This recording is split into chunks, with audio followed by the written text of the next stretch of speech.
ప్రతి ఒక్కరి లైఫ్ లో డౌన్ ఫాల్ అనేది కామన్ మామ. ఇప్పుడు మన డౌన్ ఫాల్ స్టార్ట్ అయింది. లాస్ట్ 1 వీక్ నుంచి నేను అసలు వీడియో పెట్టలేదు, లైవ్ పెట్టలేదు, ఇన్యాక్టివ్ లో ఉన్నా ఫుల్ గా. అసలు ఏమైంది నాకు, ఎందుకు ఇలా ఉన్నా, అసలు మీ ఎవరికి ఇంటిమేట్ కూడా చేయలేదు మామ. నేను హైదరాబాద్ నుంచి ఇంటికైతే షిఫ్ట్ అయిపోయా. నేను వీడియో తీసి వ్లాగ్స్ అన్ని పెడదాం అనుకున్నా, బట్ టైం లేదు. నిజంగా చెప్తున్నాను, విత్ ఫ్లోలోనే జరిగిపోయింది మొత్తం. అసలు టైం లేదు, వీడియో తీసేంత టైం కూడా లేదు. సర్లే ఇంటికి వెళ్ళాక ఇంకా కన్సిస్టెంట్ గా వీడియోస్ అన్ని అప్లోడ్ చేద్దాం అనుకున్నా. బట్ ముందు నుంచి అనుకుంటున్నాం మా ఫ్రెండ్స్ అందరం కలిపి వారణాసి వెళ్దాం అని చెప్పి ఆ ట్రిప్ కూడా ఇప్పుడే ప్లాన్ చేసాం. ఫైనల్లీ మన పీసీ సెటప్ అయితే వచ్చేసింది. హైదరాబాద్ నుంచి మొత్తం ట్రాన్స్పోర్ట్ చేస్తా. మొత్తం 13 వేలు అయింది మామ. ఇంకా మా ఫ్రెండ్స్ అందరం కలిసి మొత్తం ఉన్న ఐటమ్స్ అన్ని ఇంటికి తీసుకెళ్లిపోయాం. ఈ టేబుల్ వల్లే మామ మనకి ఎంత కాస్ట్ అయింది. ఇది మొత్తం 6 feet ఉంటది. ఐటమ్స్ ఏంటో చెప్తాను చూడు మామ. 2 మానిటర్లు, ఒక CPU, ఒక గేమింగ్ చైర్ అండ్ ఒక టేబుల్, కొన్ని థింగ్స్ ఇంకా చిన్న చిన్న అన్ని కొరియర్ చేసాం కదా. CPU ఎలా వచ్చిందని నా టెన్షన్ లో నేనుంటే వీళ్ళు చూడండి మామ ఏం చేస్తున్నారు.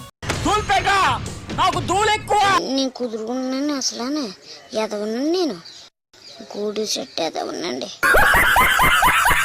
ఇంకా నా టెన్షన్ తగ్గాలంటే ఫస్ట్ మనం CPU చూడాలి. అందుకే ఇంకా CPU ఓపెన్ చేసి మొత్తం చూసేసరికి అబ్బా ఇప్పుడు కొద్దిగా మనసు ప్రశాంతంగా ఉంది మామ. ఇంకా నా ఫ్రెండ్స్ కూడా చాలా హెల్ప్ చేశారు. వాళ్ళు లేకపోతే ఎంత ఫాస్ట్ గా నేను పీసీ సెటప్ చేయలేనేమో అనుకున్నాను. సరే ఇంకెంత లా చేయడం అని చెప్పి CPU తీసుకుని మొత్తం అన్ని కలెక్షన్స్ నీట్ గా పెట్టేశాను మామ. ఇంకా పీసీ కూడా ఆన్ అయిపోయింది మామ. నేను మెయిన్ రీజన్ హైదరాబాద్ నుంచి ఇక్కడికి రావడానికి గల కారణం ఏంటంటే ఇంటి వర్క్ ఉంది మామ. ఇంటి వర్క్ చూసుకోవాలి. సో దాంతో పాటు నా రూమ్ కూడా చేసుకుందని చెప్పి వచ్చేసాను మామ. ఇంకా మన రూమ్ అయ్యే వరకు ఇదే మామ మన రూమ్. ఇక్కడ ఇంకా నేను లైవ్ స్ట్రీమ్ కూడా చేయబోతున్నాను. స్టార్టింగ్ లో ఎప్పుడో 5 years బ్యాక్ ఇది మా షాప్ మావా. ఆ షాప్ నాకు ఇప్పుడు ఇలా ఉపయోగపడుతుంది. సారీ గైస్ అందరికి, కొంచెం ఇన్యాక్టివ్ లో ఉన్నాను. కొన్ని డేస్ టైం ఇవ్వండి, ఇంకా అన్ని సెట్ చేసుకుందాం. బ్లాగ్ నచ్చితే ఫాలో కొట్టు మావా. నెక్స్ట్ బ్లాగ్ లో కలుసుకుందాం.